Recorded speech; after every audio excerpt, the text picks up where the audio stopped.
So we've learned kind of through the years with Josh Wolff at press conferences that there are three things that seem to really sort of excite him more than anything else that we talk about. None of these really have to do with the team. The first is golf, right? So that's something that he loves to talk about. You can't spell golf without OLF. You can't spell wolf without OLF. I don't know that that has any significance or meaning or anything, but just thought I'd point that out there. And then also he seems to be really into the asados, the barbecues that the team does, even to the point where he kind of regretted that media members had missed it. Of course, we were not invited. I think were we invited, we would definitely come. We would definitely eat. We would definitely mingle with players and coaches in that format.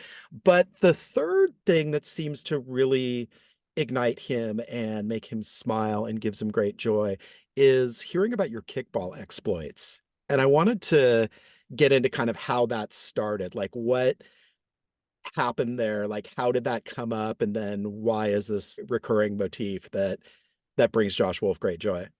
Yeah, well, that's all your first guest, Colby Gordon, who it just so happened that he and I both play in the same kickball league or have in the past. Kind of didn't even realize that was the case until our teams ended up matching up against each other one time, and I was like, "Oh, Colby," and so I'm glad I have a small role on what I feel is a very, very good kickball team, and we have a pretty good record against Colby's squad whenever we match up against them. Ah, okay. I think Colby is just looking for some pointers from Josh and has, asked him in the past. And unfortunately, multiple times when I've not been there to give my side of the story. But yeah, I'm glad that Josh gets a kick out of the kickball rivalry.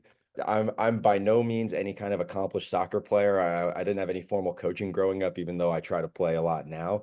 But kickball and soccer, you can kind of see there's some overlap in the skill set. So it's if you've got a soccer player skill set and you understand how baseball works, then you're in good shape for kickball. And so maybe Josh, if he ever wanted to be in a beer league kickball league, would have good exploits there.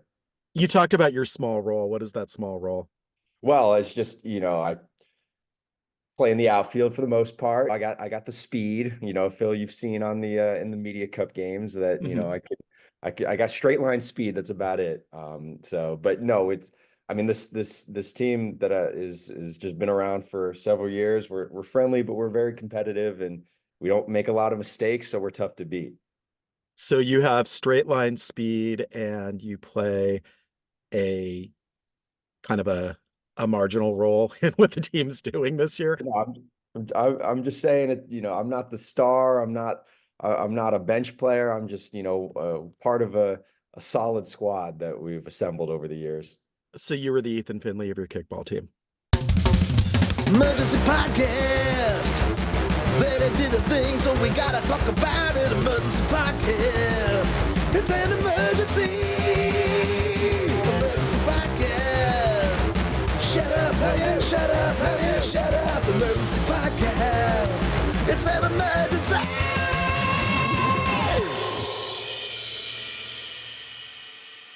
Hey, a hearty hello to you all, and welcome to Emergency Podcast, another episode here where we talk about all the Austin FC emergencies as well as some tangents. So today, as we are doing our tour of the Austin FC media multiverse, wanted to welcome in Eric Goodman from the Austin Chronicle. Eric, how you doing? Doing great, Phil. I appreciate getting on a top bronze medal, top three for the show, and I'm excited. Yeah, it's not the order you finish in, it's your kind of overall score, right? It's like skiing, right? So a different sort of Olympic sport. We will get into Olympics a little bit later as our kind of extreme tangent, but first we wanted to talk about not necessarily kickball and its overlap with soccer, though I am interested in that. And any place where you can weave that in is great. But we want to talk about the current emergency, which of course is Austin FC doing well, right? So they have won four of their last five. As Josh Wolff will tell it, they are just kind of doing the same thing that they have been doing, and the wins are coming, which is evidence of the progress, but by no means anything that he takes any kind of validation or maybe even pleasure in. We'll kind of leave it to you as to what you think of that and how real you think that is, but also obviously they are going to Vancouver this weekend on Saturday, a late Saturday game, 9:30-ish for the kick. I think 9:40 probably by Apple time, which means it will be in a press conference close to midnight. And Austin's never beaten Vancouver on the road. They've beaten them at home, of course, a few times, but as far as I remember, right? So you might be able to, that the overall record thing has been coming up too, as well, in a lot of these press conferences. So he's checking to see if we are cognizant of that. So just kind of initial thoughts, Eric, on what you think this brings and where you think the current status of the team is. Yeah, I mean it's really interesting to me because honestly, if you just look at the standings through what 10, 11, 10 games, I think at the beginning of this, they've had a really good start to the season. If you're just looking purely at the table from where I expected this club to be this year, I did not expect them to have wins over teams like LA Galaxy. They play well against teams like the Philadelphia Union.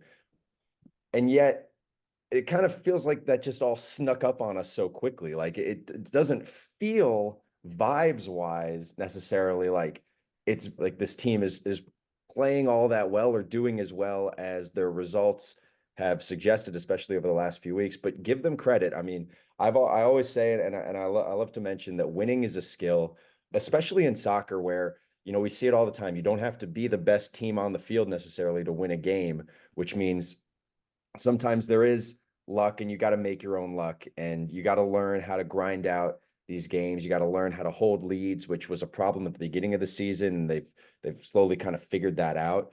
So listen, I mean, obviously you look at like expected goals numbers and pure stats and it's still not, it doesn't appear to be all that sustainable, but I'm open-minded enough to give it a chance to see maybe this team has kind of settled in. There's a lot of changes. Josh seems to have figured out a system and a starting 11 that has worked. So, this could be kind of we're seeing the emergence of a team that could be tough to beat down the road. Yeah, because I mean, for example, the kind of grinding it out model, we saw that against Houston. Obviously, they didn't have a lot of the ball. They didn't look to be kind of the more effective side, and yet they did get the goal at the end of the game that won it by a 1-0 margin. And then we see them just right after that, essentially, with the Galaxy game, and looks like a very complete team, shuts down a very high-powered offense with their defensive play, and then get two really good early goals. And all of a sudden, I think it's a performance that turned a lot of heads in terms of national pundits and all that. Like there was kind of a feeling that Austin was going to be among the worst teams in the league, and all of a sudden a kind of marquee win at home against an LA team. Not quite the buildup of what we saw maybe in 2022 with the LAFC marquee win, but I think certainly something where people are saying, oh, maybe Josh Wolff kind of knows what he's doing, and maybe these players are not completely bereft of talent, which seemed to be kind of the knock on them from certain national pundits who will be unnamed. Yeah, and Josh does, I think, deserve a lot of credit for, like I said, he has figured out a system. Hot Air O'Brien has been kind of a revelation on that right wing, injecting energy. And then when healthy, so is Owen Wolff. I've really liked him playing in that role out on the wing as opposed to in that midfield where the midfield is always, I feel like it's the trickiest part of this team because you obviously so much is built from that area and Sebastian Driussi occupies a spot there that I know you feel this way too, like probably isn't his ideal position, but kind of in Josh Wolff's system, it's kind of where he has to play. Mhm. So, that midfield is also where we've seen this team struggle a lot with transition defending. And that's kind of where that first line of defense has to be in order to combat that. So, I mean, Josh, we know this team is not deep.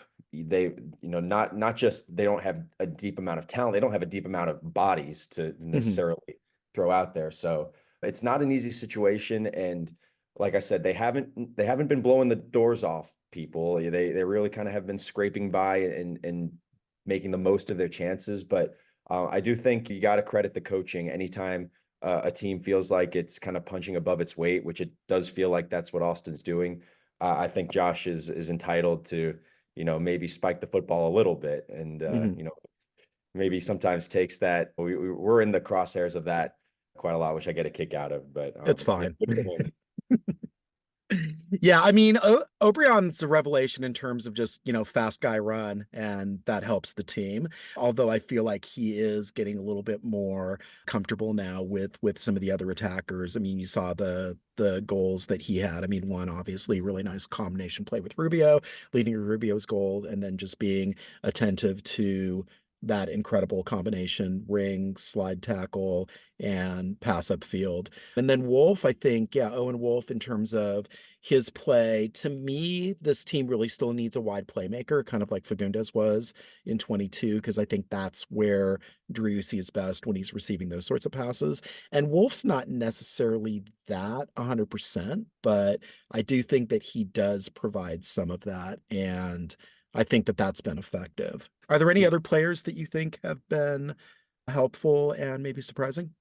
Yeah, well, the personality, obviously he scored goals, but Diego Rubio's personality has just been Hmm. such a refreshing, necessary addition to this club. I mean, first of all, you can kind of go down the list of all the big signings, optimistic signings that haven't worked out. Giazzi Zardes is clearly in that category. He's not the Hmm. first choice striker anymore. He's, probably relegated to a bench role for most of the rest of the season. But good on Diego Rubio for taking that opportunity. And yes, he's an interesting kind of player in that number 9 position. He kind of is a false 9. He's not the fox in the box that Driussi at his best tends to be. But the one thing about Diego Rubio is he's just a grinder, and he's kind of like a hockey player in the sense that, like, he's gonna get in your face, and he's gonna make you Hmm. feel him and just be an irritant. But you need those guys on your team. You need somebody that is gonna get in a scrap, just kind of getting the other team's head, getting those defenders' heads, be distracting, and then if he can, chip in a few goals here like he has been, then that's exactly what this team needs. So Yeah, I love the combination of Striker and Housery. It's really good. So looking at your headlines throughout the year, it's been kind of a journey, right? So first it's, well, don't worry so much about this opening loss, and then it's like, oh, we should get worried, and then dipping into the Wolf out debate a little bit, which I think a lot of us kind of did after that Orlando loss, which to me hopefully remains the low point of the season, because that was pretty low, but certainly the low point so far, I would argue. And then kind of some renewed optimism with the Galaxy win and kind of building up to that. So just kind of looking at your headlines and just kind of thinking about the journey so far this year. I mean, what are you experiencing in terms of trying to carve out the narrative for this team? yeah, I mean that's been the thing. It's been so all over the place. I think we all try not to be prisoners of the moment and totally Mhm. just completely abandon maybe what we thought one week after the following week. But it's just been so back and forth with this club. And true, I mean, you mentioned turning a lot of heads and a lot of pundits thinking that this team would be, at the bottom of the league. That's exactly how they played for the first month of the season. I mean, Mhm. it wasn't pretty. Anybody who was pessimistic, kind of, skeptical, it was exactly what they would have expected, and gone down exactly that way, where this club wasn't getting, and granted Sebastian Driussi was hurt wasn't healthy, and we know how important that is for this club, getting him healthy. And you try to acknowledge that when you're living in that moment. You try to understand that, like, all right, this team's MVP candidate is not there. It might not be this bad going forward. But I don't think, certainly I did not expect a turnaround like this. And I guess the really, really challenging part is to say, like, what does happen in Vancouver and what happens beyond Vancouver? Is this just kind of a nice little hot streak, a turn of good fortune that this team's been on the last 5 weeks? Are there signs of something that could be sustainable? And if not, another maybe top 4 finish in the West, could this be a team that is kind of comfortably-ish in the playoff conversation for the rest of the season? Mhm. Yeah, and I think, I mean, Josh was saying himself on Thursday that there will be more wins, more losses, and more draws this season, which is a very bold prediction given that there are, 24 more games to take place this season. So it's a fair bet that wins, draws, and losses will be among those, but also seem to be, again, just kind of even keel, which you do have to respect, I think, to a certain degree, but also it's a little bit when you see the first 5 games and what happened, and to just have him holding firm on what he was doing and that belief, and the whole comment about we share in the blame for a loss that was pretty dire. That again, I had kind of invited him to fall on the sword for that one and kind of take one for the team, and he deflected that, which I thought was certainly a choice. But are you a Star Wars fan, by chance? Absolutely. Okay. Absolutely. So you remember where they're attacking the Death Star, and one of the pilots is saying stay on target right before he is utterly obliterated. I kind of felt that Wolf was in that stay on target territory, but it does seem that it's kind of worked out, right? That there are these principles, there are these beliefs that he had heading into the preseason. I mean, obviously we saw in 23 he was trying to institute some new things and it didn't seem like they worked necessarily, but it's a much more, I think, kind of pragmatic focus that they've had. And I think we're beginning to see that manifest, even to the point where I know Gallagher in preseason, when I was talking to him, he was saying that, yeah, I'm not going to get as far forward this year, essentially just kind of admitting that they were really going to have the fullback stay home. And I think, obviously they brought in some new players on defense, particularly Brendan Hines-Ike, who came in late to camp, and he's turned out to be a really solid contributor. So yeah, I think it's a interesting kind of juncture of the season. One thing to kind of get into a tangent, and I know that you probably have some thoughts on this, but over the last 2 press conferences, Wolf has made it a point to say that the media was slaughtering the team in the early part of the season, and he used that word both times. So I think that is going to be kind of the verb of choice for talking about how we as media might have depicted the team in the early season, when indeed the shots ratio and the shots on goal ratio were alarming, we could say. And I this has kind of been consistent since day one. And, first season, it's Josh Wolf's first experience as a head coach, first experience being a front-facing figure for a club, dealing with the media. You could understand some kind of growing pains in that area, but so I'll preface this. I like and respect Josh very much, and whenever I catch him on a moment outside of kind of the formal media setting, he's a really kind of cool guy to kind of just shoot the shit with, joke around with. But in this setting where he feels like he has to defend his team and his work, it just feels like there's kind of a fundamental misunderstanding for what our jobs are and what we're trying to do. Now, granted, a no media core in terms of like all the people working on a beat covering a team is perfect. And you're going to have some people that have one style. You're going to have other people who have a different kind of style. And Phil, I know that among those in that we share a press box with, there's a variety of different styles, a variety of different outlets.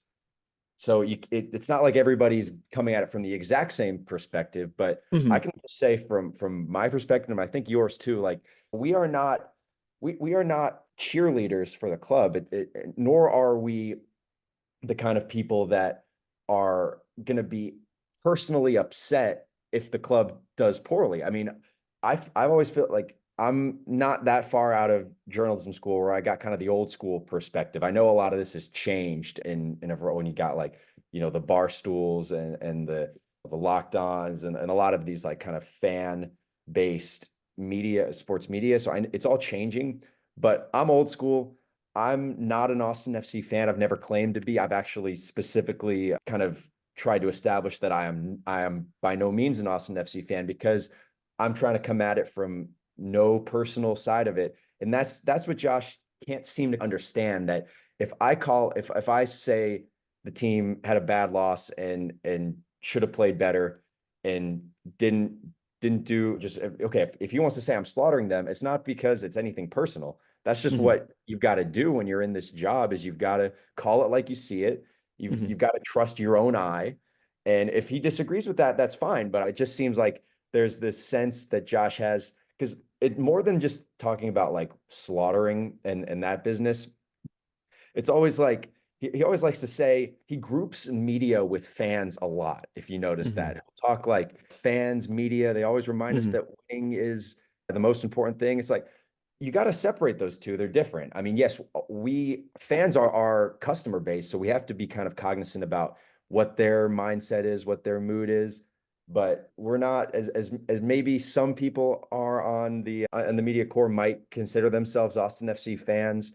It's not the most professional of us, and the ones fortunate enough to not to be kind of doing it professionally are Mhm. generally just trying to do our jobs as objectively as possible. And I wish he had a little bit more of an insight to that. That's my long diatribe Yeah, on. yeah, no, I mean, I think there's some interesting things coming off. I mean, yeah, just kind of with thoughts of that. Colby and I got into this too a couple of weeks ago, talking about this and this kind of idea of you get to know these people, you want to at least see them do well on a personal level, just as people, as players that you're following. And it is more fun to cover teams when they're winning and they're doing great and there's a Sure, good mood sure. around it versus when you have to find things to say about a team that's maybe not doing as well, and you know that people are going to maybe go into their shells a little bit, rather than try to grab all the news they can, unless it's feeding a very kind of dour narrative that is maybe kind of manifesting into a certain movement to get a certain person out, those sorts of things.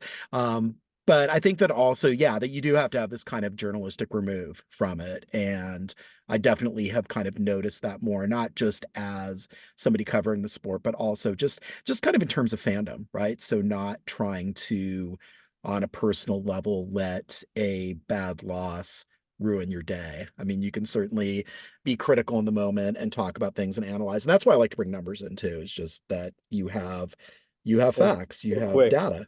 Yes.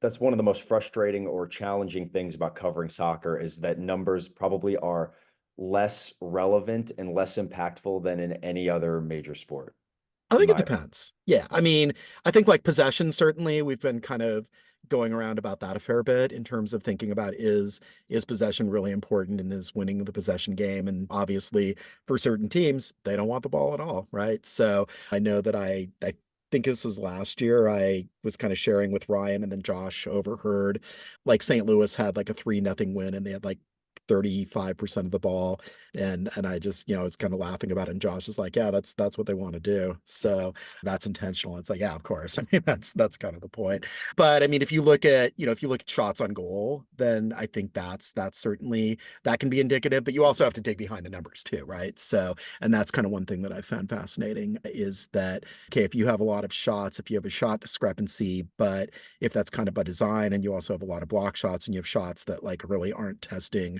Brad Stuver, then it's not so alarming like in the Seattle game that it was a 23-2 shot advantage for the Sounders. It still ended up being a 0-0 game. So ultimately, nobody really threatened in the way to where a goal was scored and it changed the complexion of the game and all that. So I think that's kind of an interesting thing. So something also we're veering some places. This is good. So on Thursday, Wolff said a couple of interesting things, right? So to your point about being objective and telling it like it is, Wolff seemed to be talking about media and especially social media. Like he harped on that in particular, but this kind of idea of being carried away by emotion. And he, I think, sees himself as trying to be as kind of emotion free as possible in terms of the approach. And he also talked about the players being like his kids and trying to protect them. So, you know, one of the players actually is his kid, but we talked about all of them As being his many children. people seem to not let him ever forget.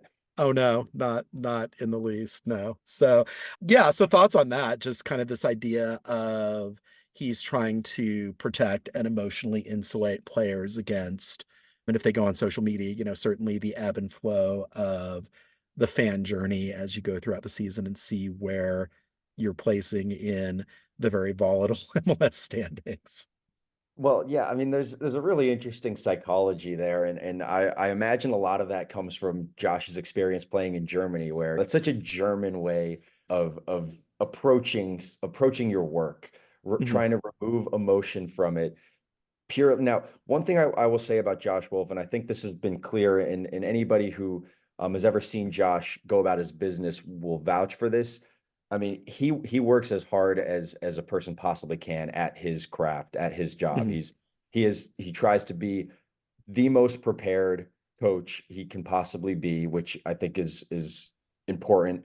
And his work ethic seems to be off the charts. But you're right. Like, I don't know. It emotion is such a big part of sports. I just find it really interesting to try to kind of remove all of that from how you go about your business. I mean, teams, not to go too far sidetracked, but I'm a New York Knicks fan, and that team seems to win a lot of games just based on pure emotion, pure heart, and digging deep. And I feel like that's not something to try to be avoided when you've got a team environment. That's something to be kind of cultivated and tapped into and managed and tempered so it doesn't get out of control on the negative side. But Hmm. you want to have emotion at play, and that's where I find Josh's approach the most interesting, because it does seem very analytical. It seems very kind of Hmm. objective, numbers based. We know that he's very in tuned with his players, physical outputs, like the data that he gets about ground covered and work rate. And we've all seen, like, obviously Lionel Messi's the example, but there's a lot of players in especially soccer that don't necessarily exert a lot of energy to make big impacts at big moments. And so I don't know, Josh seems to have a very unromantic approach to soccer, which, listen, it has worked for him at various points. Like, obviously 2022 was a big feather in his cap for what he was able to get out of this club, and maybe there's some kind of elements of that happening this season. So I don't want to totally dismiss his methods, but it's just, I Hmm. find him very interesting how he kind of operates in that analytical way. Yeah, I mean, I think he does recognize emotion, and certainly he feels emotions. I mean, you see it on the sidelines at point. You see it when he gets yellow cards. You see it when he doesn't like a certain question in a press conference, right? So there are moments. I mean, he's given over to that. I mean, he's not 100% a robot or anything like that, but I do think that there is a pragmatism. I remember, I think we were talking You know, about, it does seem like you're right when yeah. he's not a robot on the negative side, but it does seem like the better the better things are, kind of the more robotic he'll be, I find. Mhm. Yeah, there was an interesting moment. I think this was maybe at the start of this year. It was something Tyler came up like before a press conference as we were getting set up, it's one of the midweek ones at St. David's, and he had talked about kind of counseling him, and it's like, yeah, you have a goal and you meet it and then you set a next goal.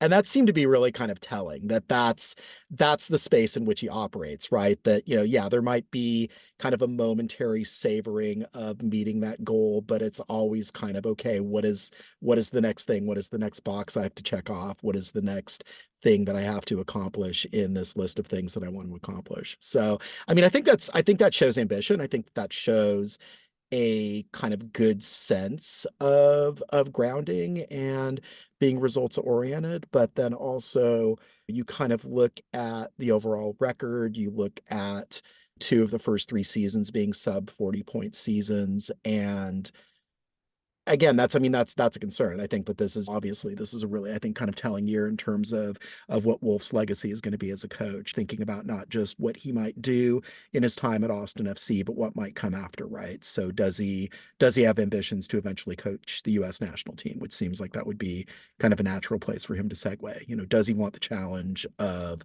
another team? I mean, Austin's lovely and there's lots of opportunity to golf at many times of the year, which I'm sure that he appreciates. I always try to press him on where he's playing. He doesn't seem like he plays as much as he wants to. Like, I try to get Uh-huh. around and play most of these courses, but I keep asking him, and he hasn't really gotten around town too much.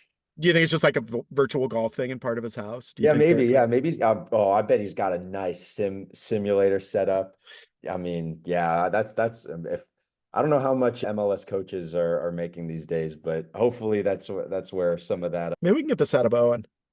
Yeah, yeah, potentially. Owen apparently is a better golfer than Josh. I think Josh is. Right. We hear that from Yeah. time to time. So, all right. Well, let's go ahead. Let's go to our extreme tangent. It has nothing to do with Austin FC, but certainly has a lot to do with you. One of the things that you do, people might not know necessarily, is that you do some NBC coverage for the Olympics, and you are going to be off this summer. Not quite to Paris, but I will let you explain kind of what you do first of all, and then I want to get into some Olympics questions because those are sneaking up on us. Those are coming more quickly than we might anticipate. Yeah, no question, and it's exciting. And Phil, you know this obviously. You know, in our industry, to really kind of be be in a good spot, you have to wear a lot of hats. You have to Hmm. work oftentimes multiple jobs. I find that to be really fun a lot of the times Hmm. because you're never really bored and stuck in any one area. So, for Right. example, since January, I've been back with NBC Olympics as a producer and a writer for NBCOlympics.com. Now that's a job that a role that I've had kind of off and on going back. I actually started my first kind of big internship when I was still in college was with NBC Olympics for the Rio Olympics in 2016, which was an amazing experience and just kind of kept that up and went back as for what would have been the 2020 Tokyo Olympics, ended up becoming the 2021 Tokyo Olympics. So I had to wait an extra year to have that experience. But did the COVID one in 2021, came back Hmm. for the following year because it was such a uniquely quick turnaround to the Winter Olympics in Beijing, and now back around for Paris, which is really exciting because no COVID this year, knock on wood, like no pandemic, I should say. COVID is obviously still exists.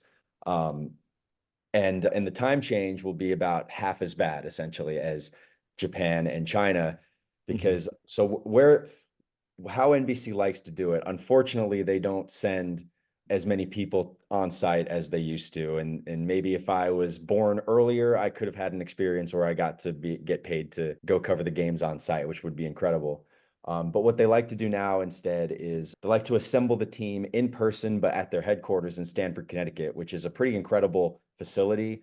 It's actually built. It's so much bigger of a building and of an office than they ever need any other time except for during the Olympics. It's basically built to run a full Olympics coverage out of that headquarters. So that's where we operate.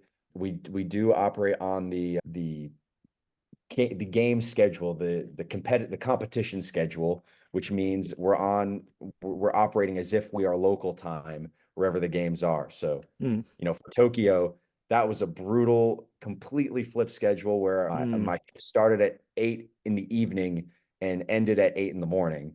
Oh And God. kind of thank God for blackout curtains in the hotel room. Without that, yeah, we'd be zombies. And it's intense work, but it's a lot of fun. Swimming and diving are two of my main sports that I cover, which is great because a lot of that happens here in Austin with UT being so strong in a lot of those sports. So yeah, I'm looking forward to it a lot. I think these Paris Olympics will be a huge kind of rebirth in terms of the US kind of galvanizing around the Olympic team. I think Paris is going to be a kind of a big moment in time that a lot of us are going to all kind of unite over. Okay, so who are some athletes that we should be paying attention to? Because again, with a lot of this, we kind of will fall in love with certain sports every 4 years, and we'll find kind of certain people to root for. So, who are some folks that we might want to pay attention to in particular? Well, so the big national ones, we're talking Sha'Carri Richardson, who Yep. I'm really excited to watch. Obviously, she didn't Hmm. get a chance. She won the U.S. trials ahead of the Tokyo Games, but didn't get to actually go and compete at the Olympics because of a positive marijuana test that she had Hmm. after trials. So all she's done since is win the women's 100 meter at the World Championships, and is a gold medal contender and possibly a gold medal favorite once she gets to Paris. So I'm really excited to watch her. Obviously, Katie Ledecky is already a legend and is still in her prime, and I think she needs 2 gold medals to become the most decorated female swimmer of all time at the Olympics. But then also, obviously, like I mentioned, there's a lot of Longhorns and Austin-based athletes that I'm, especially excited to watch. Ryan Krauser, who's the greatest shot put athlete of all time, going for his third straight Olympic gold medal in the shot put. He's Hmm. an awesome personality and a Longhorn, loves to wear his cowboy hat. I think he wore his cowboy hat on the field in Tokyo as he was collecting his medal. Lydia Jacoby kind of came out of nowhere. She's from Alaska, but she committed and she's been here at UT as a Longhorn swimmer. She's a gold medal favorite to repeat in the 100-meter breaststroke. And then Tara Davis is kind of this firecracker long jump specialist and great personality. So there's a lot of Longhorn Austin based connections that will be a lot of fun to track during these Olympics. And then also the basketball is going to be incredible because you've got a lot of these top stars that are going to be there. Victor Wembanyama playing Mhm. for his home country of France is going to be insane to watch. The U.S. roster is stacked as it's. You can make the argument it's going to be the best U.S. roster since, if not the dream team, certainly since the 2008 Redeem team, where it was, LeBron, Carmelo Anthony, Dwayne Wade, and all those guys. So, I mean, there's a lot to look forward to, and I think it's going to be a really fun games.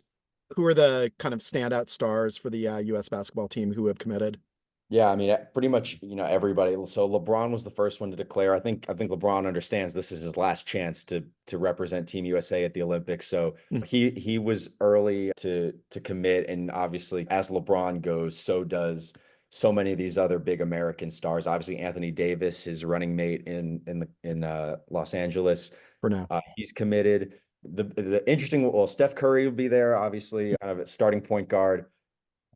And then the really interesting one is actually Joel Embiid, who is from Cameroon, but just this year got his U.S. citizenship, and he actually could have represented.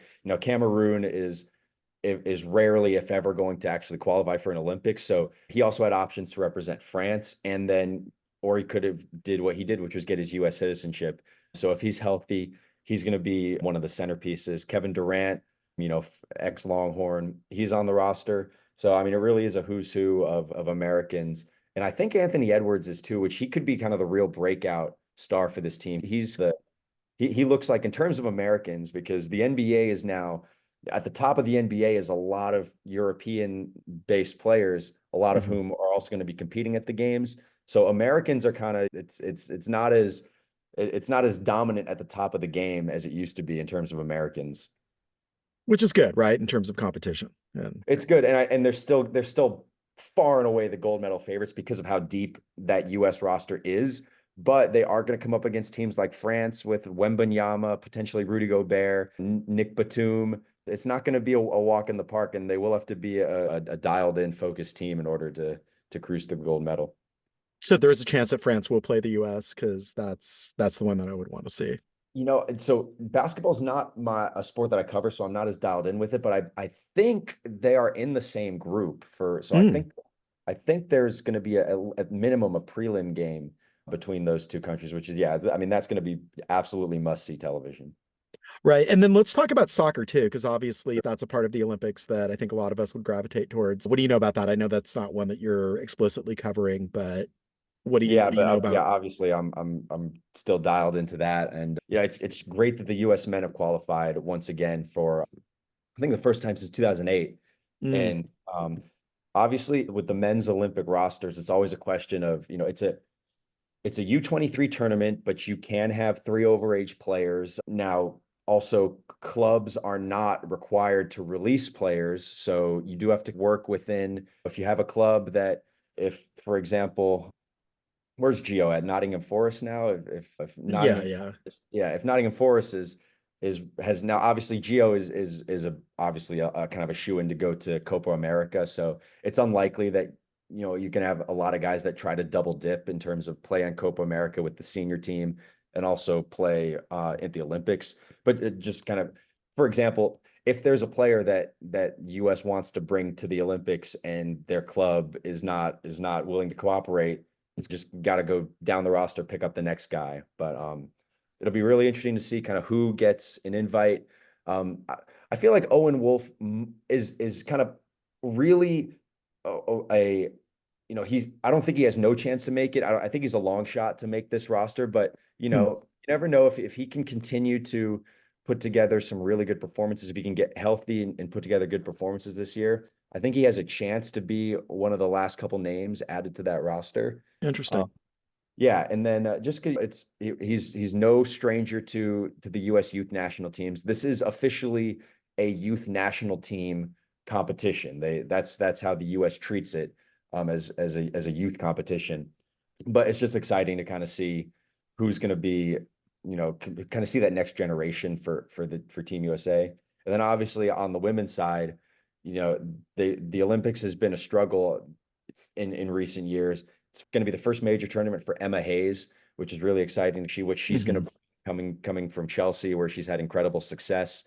And then there is also this big kind of changing of the guard happening at the top of the U.S. women's national team. Obviously, Megan Rapinoe is out the door. Kelly O'Hara is kind of potentially on her last major tournament. Alex Morgan, you never know how much longer she has left. And those seeing, some of the Sophia Smiths and the Trinity Rodmans, who are kind of this next generation superstars that, U.S. women's soccer has developed.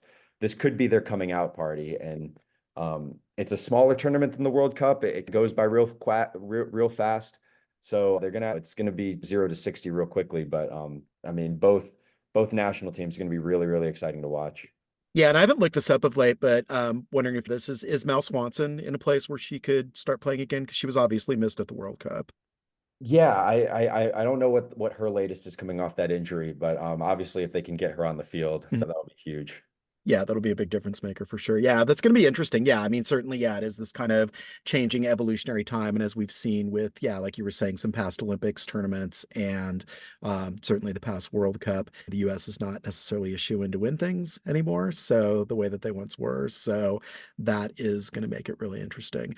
And another thing I bring up, Okay. just because I bring up Owen Wolff, is just real quick because, Josh, his shot, his greatest moments as a U.S. national team player came at the Olympic Games. So I know how important this tournament is to that family. And so I'm sure if not this time, that's definitely going to be, heavily on their radar. Right. Of course, if he does leave, that's going to be some roster thinness for Austin FC during probably a key part of the season. But they're not going to necessarily feel Copa America, I think, as much as some other teams will, right? So, I mean, you've got Cascante and you've got Pereira, obviously, but you don't have, kind of what you might have with some of the other who are going to be playing each other at Q2 Stadium. Yeah, for sure. Yeah. So that'll be exciting. It's gonna obviously be a very busy, congested summer, and you will be in Connecticut, which is not quite Paris, but do they try to like do thematic foods and things like that? Yeah, they do. Yeah, Okay. they do. Yeah. So I'm sure there'll be plenty of baguettes, some croissants from the bakery. Nice. Yeah. I mean, we had plenty of sushi and Japanese food during Tokyo. So yeah, that's something to look forward to for sure. That's awesome. And then less jet lag that you'll be experiencing. Yeah, exactly. Yeah, I actually will get to see some sunshine.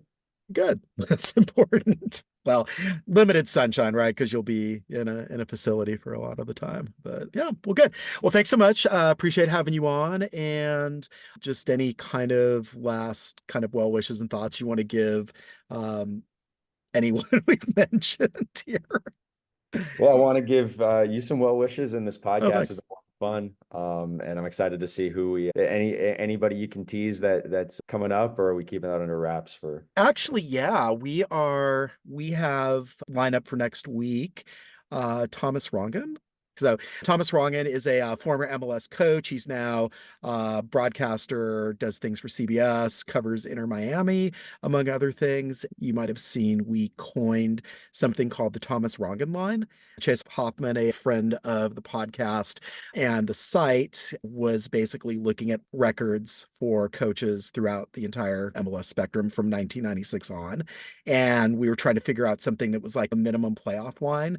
And he's actually kind of changing it a little bit, but 1.32 points per game is equal to about 45 points in a 34 game season, which is, again, I think kind of the baseline. You're probably going to get in the playoffs. You're probably right on that border. And Thomas Rongen has a career 1.32 points per game with the 4 teams that he coached. So we're going to get him on to talk about his memories of Q2 Stadium. He's been once. It was not for a game.